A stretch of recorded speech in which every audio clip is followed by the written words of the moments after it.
예수님께서 6월절에 성전에서 작은 소란을 일으키셨습니다. 성전 뜰에서 가축들을 이렇게 막 풀어놓으시고, 여러분들 가축들이 성전 뜰에 막 뛰어다니시는 장면을 한번 생각해 보시면 좋겠습니다. 또 동전 바꾸는 자들의 상을 엎으셔서 그 동전들이 막 굴러다닐 때 한마디로 이 성전에서 굉장히 큰 소란이 일어났습니다.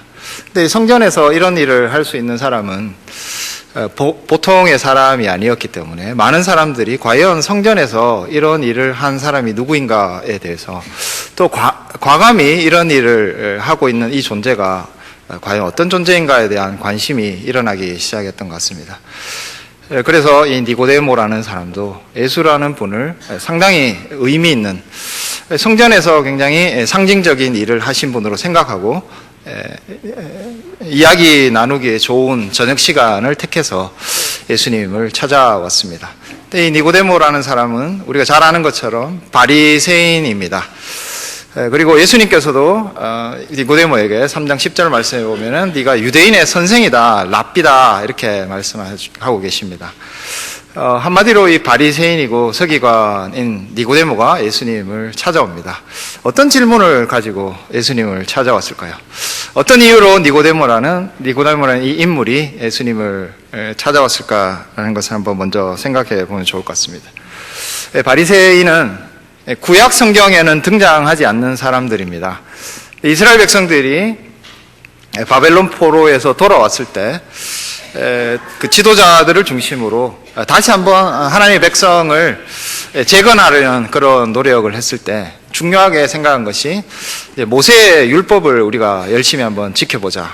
하나님께서 모세를 통해서 주신 이 토라, 모세의 율법의 말씀을 마음을 다하여서 한번 지켜보자. 이런 장면들이 구약 성경 마지막에 등장을 합니다. 예를 들어서 느헤미야 10장 29절 말씀을 보면 느헤미를 중심으로 예루살렘에 돌아온 사람들이 하나님의 종 모세를 통하여 주신 하나님의 율법, 모든 계명과 규례와 율법을 지켜 행하자.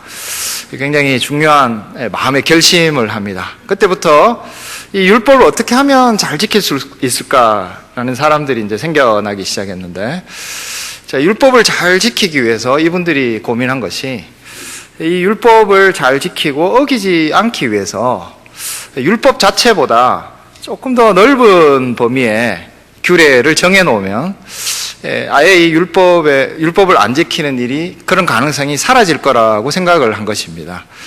마치 우리가 아주 아름다운 정원이 있다고 생각해 보시면, 그냥 이 정원 밖에만 울타리를 쳐서 만지지 마시오 이렇게 하면 만질 가능성이 있겠죠. 그러나 훨씬 더 넓은 범위에 울타리를 쳐놓고 중간에 중간지대를 두면 아예 그 아름다운 정원에는 도저히 닿을 수 없는 넓은 범위의 어떤 그 울타리를 쳐놓으면 그 아름다운 정원, 꽃밭은 굉장히 아름답게 보존이 될 것입니다. 아무도 거기에 접근조차 못할 거니까요. 이 바리새인들이 생각한 것이 그런 방법입니다.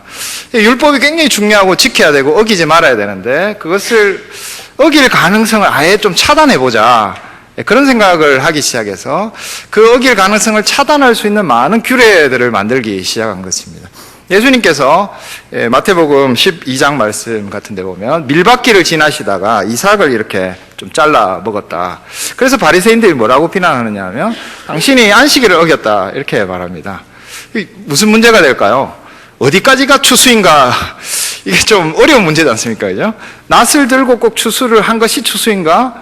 아니면 지금 예수님처럼 그냥 지나가다가 조금 이 이삭을 따먹은 것도 추수인가? 근데 바리새인들이 생각할 때는 예수님이 안식을 어긴 거죠. 예. 그래서 어떤 기준이 필요하냐면 무엇이 추수인가 아닌가라는 것에 대한 굉장히 디테일한 자세한 규정이 필요하게 된 것입니다. 무엇을 위해서? 안식일을 어기지 말라라는 이 토라의 말씀을 지키기 위해서 그것보다 훨씬 범위가 넓은 울타리를 미리 쳐놓으면, 자, 아예 추수라는 것은 그 곡식에 손만 대도 추수다, 이렇게 해놓으면 절대로 주일날 안식일에 추수를 할 가능성이 없어지겠죠. 그래서 율법의 말씀은 아니지만 율법 말씀 바깥쪽에 아주 중간지대에 아예 이 율법 말씀을 어기지 못하는 완전한 가능성을 차단하기 위해서 규례들이 생기기 시작했습니다. 바리새인들은 이런 규례들을 연구하고 만들어내고 또 상황은 항상 바뀌니까요. 새로운 케이스들이 늘 생길 때마다 이것은 안식일을 어긴 것인가 어기지 않은 것인가 그런 어떤 연구 작업이 필요하기 때문에 바리새인들이 그것을 아주 철저하게 규정을 하고 또 새로운 상황마다 이것이 모세의 율법에 합당하냐 그렇지 않느냐라는 것을 연구하는 그런 랍비들이 생긴 것입니다. 바로 이 니고데모라는 사람의 관심은 혹시 이 성전에서 이런 굉장히 상징적인 일을 한 예수라는 이 존재가 우리에게 새로운 유전, 장로들의 유전이라고 할 수 있겠죠. 새로운 어떤 율법을 해석하는 틀, 새로운 어떤 율법에 대한 규례를 좀 가르쳐 줄 수 있는 분이 아닐까라는 기대를 가지기 시작했습니다. 근데 니고데모가 예수님을 찾아왔을 때 우리라고 하거든요. 오늘 3장 2절 말씀해 보면 우리가 당신은 하나님께로부터 오신 선생인 줄 아나이다. 나는 이렇게 말하지 않습니다. 이것은 니고데모뿐만 아니라 바리새인들 중에서 상당히 많은 사람들이 한 그룹의 바리새인들이 예수님께서 충분히 이런 새로운 규례들을 또 어떤 새로운 상황에 대한 해석들을 하실 수 있는 분이라는 기대를 가지고 찾아왔을 거라고 생각을 합니다. 니고데모의 관심은 무엇이냐? 어떻게 이 율법을 조금 더 잘 지킬 수 있고 어기지 않을 새로운 가르침을 우리가 좀 더 얻을 수 있을 것인가? 예수님께 그것을 구하러 온 것입니다. 나름 괜찮은 인물이죠.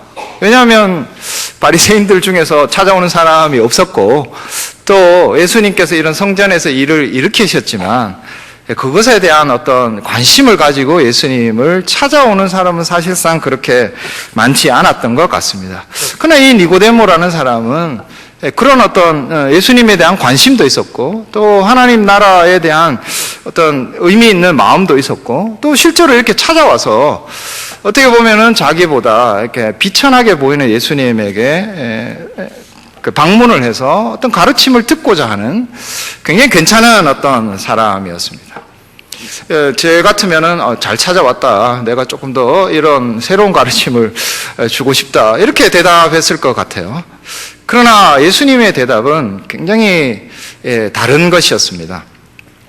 예수님은 이 니고데모와 니고데모를 둘러싼 바리새인들의 관심, 그것을 3장 11절 말씀해 보면 그것이 다르다라고 말씀하십니다.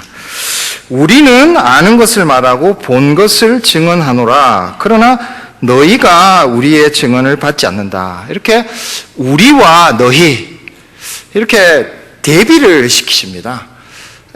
지금 니고데모가 가지고 온 질문 그리고 니고데모의 태도 이런 것이 굉장히 진지하고 의미 있음에도 불구하고 우리는 너희와 다르다.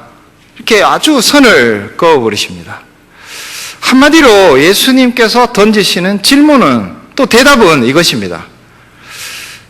율법을 어떻게 해석하고 율법의 가르침을 어떻게 어기지 않도록 하는 규례가 무엇인가? 그게 중요한 문제가 아니라 살았느냐 죽었느냐 나는 그 질문을 던지고 싶다는 것입니다.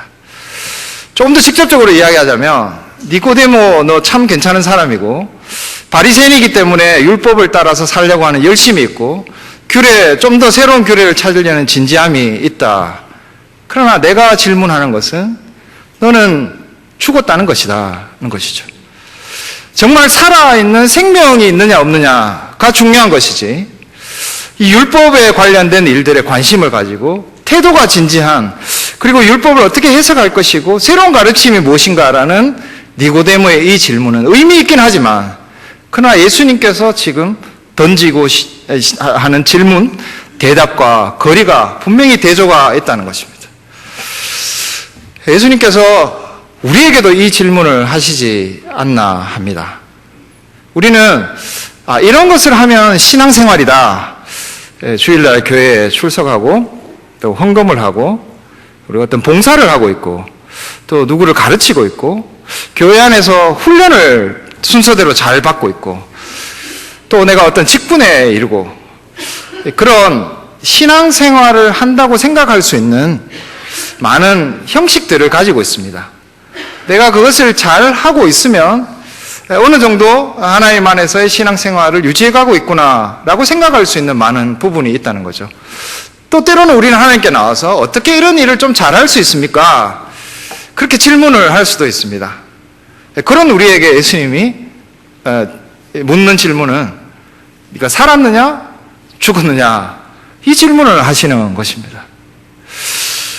사실 이 질문은 우리의 평생에 지속돼야 하는 질문입니다. 우리가 신앙생활의 어떤 여러 가지 틀들을 하고 있는 것이 가치 없다는 이야기는 아니죠. 그러나 정말 우리에게 중요한 것은 내가 죽어 있느냐 살아 있느냐의 문제입니다. 내가 생명 가운데 있느냐라는 문제가 지금 예수님이 우리에게 적어도 오늘 말씀을 통해서 물으시는 질문입니다. 내가 무엇을 하고 있고 그 일을 좀 더 잘할 수 있다라는 그 문제보다 내 안에 생명이 있느냐, 내가 죽지 않고 있느냐, 아니면 너는 죽은 존재냐, 그렇게 묻고 계시다는 겁니다. 예수님은 오히려 니고데모라는 이 진지한 사람이 사실상 너는 죽어 있다라고 규정하고 계십니다. 그래서 너는 다시 태어나야 된다. 그 문제가 더 중요한 질문이다. 그것을 이 니고데모에게 말씀하고 계시는 것입니다. 그래서 우리가 항상 하나님 앞에 나올 때 스스로에게 던져야 하는 질문은 무엇인가? 내가 죽어 있는가? 살아 있는가? 하는 것입니다. 그 외에 다른 질문은 죽음에서 나오는 행동과 삶이 될 수도 있고 생명에서 나오는 나의 삶의 결과와 일들이 될 수 있다는 것입니다. 근본적으로 중요한 것은 내가 죽어 있느냐 살아있느냐의 질문. 지금 예수님께서 우리에게 던져주시는 이 질문이 1차적으로 중요한 것입니다. 전혀 알아듣지 못하는 니고데모를 데리시고 예수님께서는 어떻게 그러면 생명을 얻을 수 있는가? 네가 태어날 수 있느냐? 날 수 있느냐? 그것에 대해서 말씀해 주십니다. 우리에게는 어떻게 생명의 길로 나갈 수 있을까요? 역설적이게도 첫 번째로 생명의 길로 나가기 위해서 우리에게 필요한 것은 내가 죽었다는 그 자각입니다. 내가 여전히 살아있다고 생각하는 사람에게는 생명을 주실 필요가 없는 것이죠. 정말 죽어있고 생명에 대한 갈망이 있는 사람에게만 생명이 필요한 것입니다. 나는 꽤 괜찮은 사람이고 여전히 나는 어떤 율법의 가르침만 조금 더 보태면 된다고 생각하는 사람, 내가 죽어있지 않다고 생각하는 사람에게는 생명에 대한 목마름이 그렇게 강하지 않습니다. 우리가 생명으로 나가기 위해서는 굉장히 원초적인 나는 죽었다라는 상황에서 출발해야 된다는 것입니다. 하이델베르크 요리문답의 초반부에 이 문답에 보면 우리가 어떻게 위로를 얻고, 이제 하이델베르크 요리문답 1문답은 우리의 인생의 참된 위로가 무엇입니까? 이렇게 시작하거든요. 그럼 어떻게 그런 위로를 얻고 우리가 복된 인생 가운데 살아갈 수 있겠습니까? 이런 질문이 나옵니다. 근데 세 가지가 있는데 그 세 가지 중에 처음이 뭐냐면 우리에게 주신 하나님의 은혜, 예수 그리스도의 구원, 그게 출발점이 아니라 나의 죄와 비참함이 무엇인지 알아야 한다라는 것이 처음 출발점입니다. 우리가 죄와 비참함 이렇게 이야기하면 예수 믿기 전의 상황만 자꾸 생각을 하십니다. 그러나 하이델베르크 요리문답은 죄와 비참함에 대한 이 깨달음이, 내가 죄와 비참함 가운데 있다라는 이 고백이 계속해서 있어야 한다고 말합니다. 항상 거기서 출발해야 우리가 참된 위로를 얻고 인생의 참된 행복에 대한 지식을 얻을 수 있다라고 말합니다. 지금 현재도 우리는 여전히 죄와 비참함 가운데 살아가고 있습니다. 우리의 죄와 그 죄가 만들어내는 비참함, 그것을 깨닫지 못할 때 생명에 대한, 하나님의 구원에 대한 갈망도 우리에게 없을 것입니다. 그래서 예수님께서는 이 알아듣지 못하는 니고데모를 향해서 계속해서 그 생명이 있어야 한다, 네가 먼저 죽은 존재라는 것을 깨달아야 된다라는 것에서 출발하고 계시다는 것입니다. 니고데모는 이것을 깨닫지 못했기 때문에 끝까지 좀 동문서답을 하고 끝이 나게 되는 것이죠. 자기 자신의 실체가 정말 죽은 존재다, 그걸 깨달았다면 예수님께서 주시는 생명에 대한 갈망으로 좀 그것을 나에게 주십시오 라는 목마름으로 니고데모는 나갔을 것입니다. 그러나 끝내 니고데모에게는 그런 질문이 나오지 못했습니다. 그래서 우리는 항상 나는 죽어 있는 존재다. 죄와 나의 실체는, 나의 있는 그들의 모습은 죄와 비참함 가운데 있다. 그것을 볼 수 있는 그 눈에서부터 출발한다는 것입니다. 이것이 출발점이라고 한다면 두 번째 단계는 예수님께서 예수님을 믿는 믿음에 대해서 이야기하고 있습니다. 너무 늘 듣는 이야기라서 우리에게 새로운 것이 있는지 모르겠습니다. 예수님께서 3장 14절 말씀에 모세가 광야에서 뱀을 든 것 같이 인자도 들려야 하리니 이는 그를 믿는 자마다 영생을 얻게 하려 하심이니라. 이렇게 되어 있습니다. 여기서 예수님을 믿는 것이 생명입니다. 이렇게 되어 있습니다. 예수님을 믿을 때 거기에 영생이라는 것이 있습니다. 굉장히 단순한 표현인데 이 예를 들기 위해서 예수님께서 광야에 들려진 노뱀, 뱀의 이야기를 하십니다. 구약 성경을 조금이라도 읽어보신 분들은 민수기 21장에 나오는 이 사건을 기억하실 것입니다. 이스라엘 백성들이 광야로 들어가서 다시 이집트로 돌아가게 해달라고 먹을 것과 이런 것들에 대해서 불평했을 때 뱀이 나와서 그 이스라엘 백성들을 물게 되죠. 사실은 이게 뱀이 나온 것이 아니라 원래 광야에는 뱀들이 우글우글한 곳입니다. 이사야서 30장 말씀을 보면 이 광야에 대해서 묘사하면서 어떤 구절이 나오느냐 하면 네게브 짐승들에 관한 경고라. 바로 이 네게브 지역이 지금 이스라엘 백성들이 통과하는 지역인데요. 거기서 암사자와 수사자와 독사와 및 날아다니는 불뱀이 나오는 위험하고 곤고한 땅 이렇게 되어 있습니다. 원래 이 땅엔 독사와 날아다니는 불뱀들이 우글우글한 곳입니다. 근데 이스라엘 백성들은 여기까지 올 때까지 한 번도 뱀에 물린 적이 없었어요. 뱀이 원래 없었던 것이 아니라 하나님이 그 가는 길을 평탄하게 만들어 주시기 위해서 뱀들을 억제해 놓으신 것입니다. 이스라엘 백성들은 상상하지 못했던 세계, 곧 무엇인가 하나님께서 먹을 거 안 주고 이런 문제가 아니라 그 광야 거친 길, 뱀들이 나오는 길도 다 억제해 가시면서 안전하게 자기 길을 인도하고 계셨던 것입니다. 자, 이스라엘 백성들이 하나님에 대한 신뢰를 내려놓았을 때 하나님은 그 뱀을 그냥 풀어버리시는 거죠. 뱀이 없었던 것이 아니라 있던 뱀들이 그냥 마음대로 활동하도록 놓아버리시는 것입니다. 이 사건에 대한 해결책으로서 하나님께서는 다시 한번 신뢰의 문제를 물으십니다. 이스라엘 백성들에게. 왜냐하면 하나님께서 뱀의 독을 해독할 수 있는 해독제를 개발하라.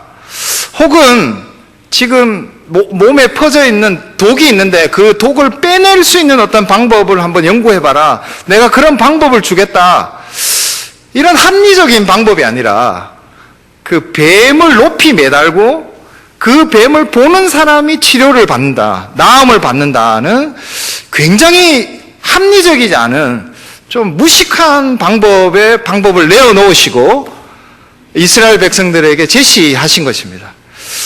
우리 같으면은 그 뱀 쳐다본다고 안 나아요, 하나님. 열심히 그 뱀에 물린 사람들을 치료할 수 있는 방법을 강구할 것입니다. 근데 하나님이 내어주신 방법은 그런 방법이 아니라 그냥 뱀을 단순하게 쳐다보는, 여기에 무엇이 담겨 있느냐 하면 너희의 살 길은 단순하게 하나님의 말씀과 그것의 모든 것을 맡기는데 유일하게 너희의 살 길이 있다. 그 신뢰가 너희에게 있느냐, 회복되었느냐, 이걸 확인하시기 위한 방법이었거든요. 지금 예수님께서 물으시는 방법도 동일한 방법입니다.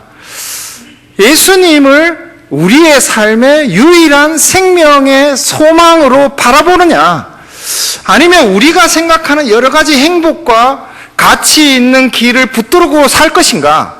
여러분들이 직업을 그만두시고 그런 차원의 이야기가 아니죠. 지금 하고 계시는 일을 다 하시는 겁니다. 그러나 그 모든 일을 할 때 무엇을 위해서 누구를 위해서 하고 있는가라는 질문을 했을 때, 또 우리가 지금 얻고 있는 것이 없어진다 하더라도 우리의 궁극적인 소망이 어디에 있느냐, 그걸 예수님께서는 묻고 계신 것입니다. 우리의 평생을 바쳐서 이루고 싶은 일들, 우리에게 정말 가치 있는 많은 것들이 있으시죠. 때로 그것이 우리에게 주어지지 않을 때도 있습니다. 그러나 그런 가운데서도 우리의 소망이 여전히 예수 그리스도에게만 있다고 한다면 우리는 좌절하지 않는 것이죠. 하나님께서 때로 물으시는 게 이런 질문들입니다. 나를 믿는 자는 영생을 얻는다, 이렇게 예수님께서 말씀하셨을 때 정말 모든 삶의 가치와 소망을 나에게만 두고 살아가고 있느냐? 좀 합리적이지 않고 그것으로는 우리에게 행복이 주어지지 않을 것 같은 그런 방식, 예수님께 모든 것을 걸고 사는 이런 삶의 가치, 그것을 예수님께서는 나를 믿는 것이다, 그 믿음에만 생명이 있다, 이렇게 말씀하고 계시는 것입니다. 그래서 우리가 생명을 얻는 첫 번째 길이 내가 죽은 존재였다라는 것을 자각하는 것에서 출발한다고 한다면, 이제 두 번째 단계는 예수 그리스도를 믿는 것, 곧 예수 그리스도 안에만 우리의 삶의 모든 소망과 가치가 있다는, 내 하는 모든 일들의 목표가 예수 그리스도에게 있기 때문에 때로 우리가 부한 것을 얻고 때로 우리가 어떤 것을 잃어버린다 할지라도 절망하지 않고 늘 그 예수 그리스도에 대한 소망 가운데 살아갈 수 있다는 이 믿음, 그것이 있을 때 당신은 생명 가운데 있습니다 라고 예수님께서 그 길을 가르쳐 주고 계시는 것입니다. 또 한 가지의 방법은 예수님께서 직접 니고데모에게 하신 말씀인데요, 물과 성령으로 거듭나는 것을 말씀하십니다. 5절 말씀에 보면 사람이 물과 성령으로 나지 않으면 하나님 나라에 들어갈 수 없다. 요한복음에서 물이라는 단어가 나오면 생수, 물 이런 단어는 다 성령님을 가리키는 것입니다. 그래서 물이라는 것으로 상징되어 있긴 하지만 이 물들은 다 성령입니다. 성령으로 난다는 것이 무엇일까요? 여기에는 성령께서 항상 말씀으로 우리에게 오신다는 것을 기억하셔야 되겠습니다. 성령께서는 예수님의 말씀을 주시는 분입니다. 근데 그냥 말씀을 정보로, 지식으로 주시는 것이 아니라 그 말씀을 우리의 심령 속에 사용하셔서 우리를 마치 새로 태어나는 아기처럼 새롭게 피조해 주신다는 것입니다. 우리가 예수님께서 하신 말씀, 성경 말씀을 들을 때 그것을 잘 이해하고 해석하는 것이 참 중요합니다. 그러나 거기에서 한 걸음 더 나가서 그 말씀으로 말미암아 우리가 새로운 존재로 만들어지는가, 성령님께서 나를 완전히 새로운 피조물로 창조해 주시느냐, 이런 차원의 일들이 우리에게 일어나는 것입니다. 그래서 성령님께서 우리 안에 그렇게 역사해 주시도록 우리의 마음속에 아주 강한 열망을 가져야 하는 것입니다.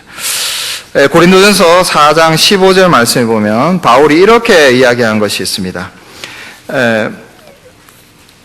내가 복음으로써 너희를 낳았다, 이렇게 말씀하세요. 복음이 우리를 출산시키는 것입니다. 복음은 우리에게 어떤 지식으로서 오는 것이 아니라 성령님께서 그 복음을 사용하셔서 우리를 새로운 존재로 만들어주시는 역사를 계속해주고 계시는 것이죠. 그래서 성령으로 난다는 것은 곧 하나님의 말씀, 복음의 말씀을 들을 뿐 아니라 그 말씀이 우리의 존재 자체를 바꾸는, 우리의 사상과 생각과 삶의 가치를 끊임없이 예수 그리스도께서 원하시는 방향으로 만들어 가시는 일이 우리에게 있느냐 하는 문제입니다. 성령께서 말씀을 주실 때는 항상 우리를 이런 존재로 빚어 가시기 위해서이기 때문에 성령으로 나는 일, 곧 성령께서 말씀으로 우리에게, 예수 그리스도의 말씀을 우리에게 주셔서 우리를 새롭게 만들어 가실 때 그때 우리에게 생명이 있다, 이렇게 말씀해 주시는 것입니다. 마지막으로 예수님께서는 8절 말씀에 생명은 항상 증거가 있어야 된다는 것을 말씀하고 계십니다. 바람이 임의로 불매 내가 그 소리는 들어도 어디서 와서 어디로 가는지 알지 못하느니 성령으로 난 사람도 다 그러하니라. 자, 성령으로 난 사람, 성령이 주시는 그 생명이 있는 사람들은 증거가 있다는 것이죠. 여러분들 태풍이 불 때 바람은 보이지 않습니다. 그러나 그 바람이 만들어내는 파도가 있고, 그리고 뭐 이렇게 건물에 붙어 있는 간판이 떨어진다든지 그 바람이 만들어내는 효과, 그 증거들은 반드시 나타나게 돼 있죠. 우리가 생명이 있느냐 죽어 있느냐라는 것은 증거가 있어야 된다는 것입니다. 생명의 증거가 우리의 삶 속에서 나타나야, 자, 여러분들에게 당장 누가 와서 당신이 죽어 있습니까? 살아 있습니까? 당신이 죽음 가운데 있습니까? 생명 가운데 있습니까? 이렇게 묻는다면 참 대답하기가 힘들 것입니다. 그러나 우리가 생명 가운데 있다고 확신할 수 있는 것은 증거가 있기 때문에요. 이 생명의 증거라는 것이 아주 미약할 수 있습니다. 아주 작은 부분에서 나타날 수 있습니다. 그러나 이 세상 가운데서 반드시 우리의 삶을 통해서 생명의 증거는 나타나야 하고 나타날 수 있다는 것이죠. 여러분들, 이 세상의 사람들이 다 한번 돌아보시면 무엇을 위해서 살아가고 있나요? 다들 정말 열심히 살아가고 있습니다. 정말 목숨 걸고 살아가고 있습니다. 근데 그것이 우리와 굉장히 다릅니다. 어떤 높은 지위에 있고 경제적으로 꽤 괜찮은 사람들도 더욱더 정말 10원 한 푼 손해 안 보기 위해서, 더 유익을 내기 위해서 얼마나 정말 피 터지게 열심히 노력합니까? 그러나 그 사람들이 달려가는 방향은 정말 그 죄와 비참함이 만들어내는 결과를 향해서 달려가고 있습니다. 근데 우리도 세상 속에서 똑같이 열심히 살아가야 합니다. 그런데 우리가 살아가는 목표와 방향은 분명히 달라야 하겠죠. 우리에게 생명의 증거가 없다는 것은 우리가 열심히 살아가고 정말 피 터지게 살아가는 그 목적도 그 사람들과 아무런 차이가 없을 때 사실은 우리에게 생명이 없는 것입니다. 좋은 애가 될는지 모르겠는데 20, 30년 전에 보면은 그때 굉장히 인기 있는 스포츠 중에 권투가 있었습니다. 지금 생각해 보면 그 경기를 왜 그렇게 좋아했는가, 저도 어릴 때였는데 왜 그 경기가 그렇게 인기가 있었는지 참 불가사의하죠. 이 링에 복싱 선수들이 올라서 정말 그 이기기 위해서 피 터지게 싸웁니다. 세상 사람들이 그렇게 열심히 싸웁니다. 세상이라는 링에 올라서 자기가 생각하는 목적을 향해서 정말 목숨을 걸고 싸우죠. 자, 근데 제 판단인지 모르겠지만 언제부턴가 크리스찬들이 링에 오르지 않기 시작했습니다. 링을 피하기 시작했습니다. 세상에 나가도 내가 크리스찬이라고 밝히지 않고 살아가기 시작했습니다. 왜냐하면 크리스찬이라고 밝히는 순간 많은 그 주먹들이 날아오고 비난들이 날아와서 상처받고 다칠까, 어떤 여러 가지 염려 때문에 아예 링에 오르려는 그런 시도조차 하지 않고 링 주위를 배회하면서, 제가 이렇게 비유하면 좀 너무 극단적인 비유이지만 교회라는 좀 편안한 공간 속에서만, 거기에서만 신앙생활하는 것에 만족하기 시작했습니다.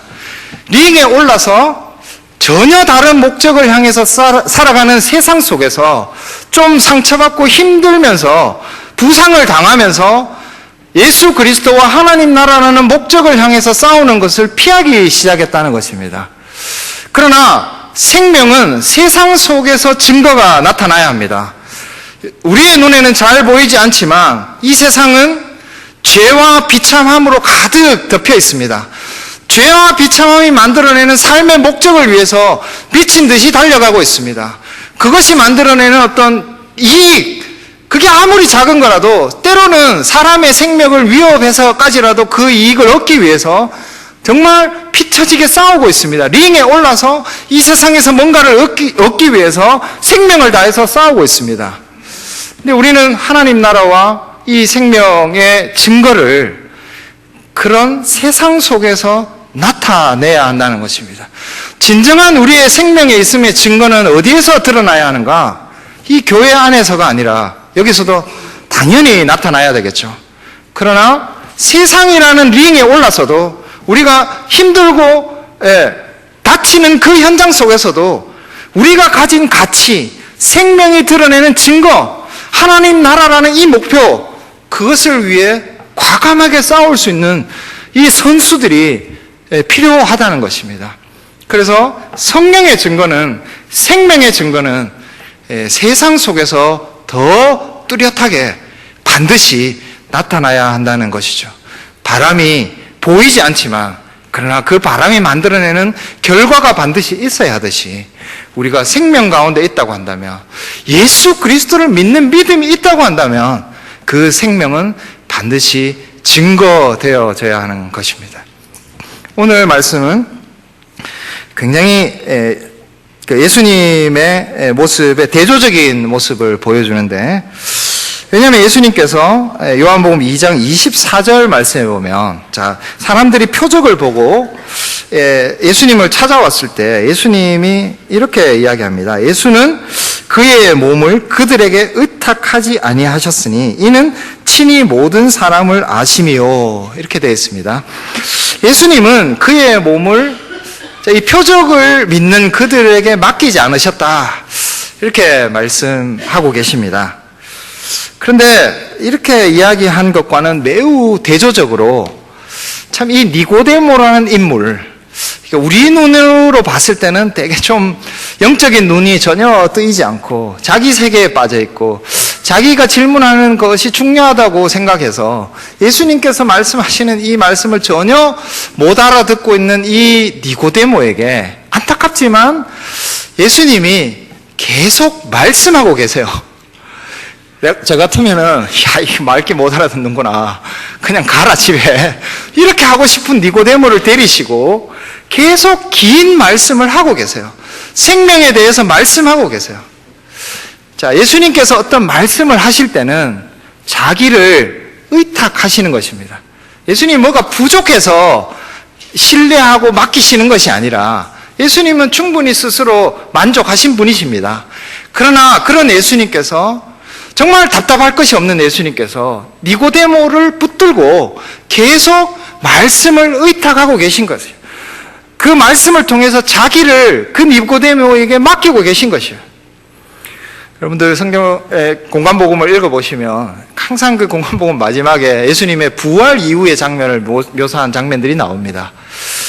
제자들은 예수님의 부활을 보고도 늘 좀 의심합니다. 의구심을 가집니다. 좀 불안해하면서 끝이 나요. 우리의 눈에는 이런 제자들이 도대체 뭘 할 수 있을까? 그런 어중간한 모습으로 끝이 납니다. 그러나 예수님은 그런 제자들에게 맡기시죠.